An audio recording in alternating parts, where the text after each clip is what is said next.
Il peut nous arriver par moments de prier sans lumière, dans la nuit de la foi. Mais l'adhésion à Dieu contre toute espérance humaine nous apporte l'espérance.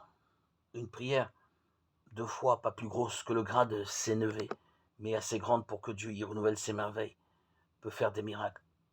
Une sorte de prière à l'envers, où la grâce travaille en nous, invisible mais très puissante, et où le fond de notre cœur, imperceptiblement mais sûrement, dans cette obscurité, se creuse et s'élargit pour illuminer notre vie. Telle est l'ascèse la plus difficile qui mène un combat inaperçu, qui purifie de l'intérieur plus et mieux que n'importe quelle ascèse corporelle, même si le corps à son tour doit être peu à peu concerné par elle. Ainsi se développe une interaction entre l'ascèse et la prière. L'ascèse est-elle encore exercée dans l'espoir de trouver la prière? Ou bien est-ce l'état de prière qui, par l'ascèse, nous fait mourir au péché? En d'autres termes, est-ce la mort au péché qui opère en nous la prière? Ou bien au contraire, est-ce le courant de la prière qui lave notre cœur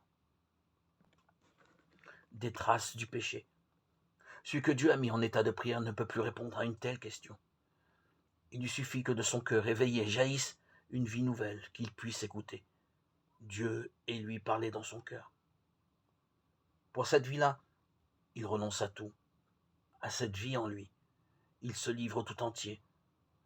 À présent, elle est son unique tâche, l'œuvre de sa vie.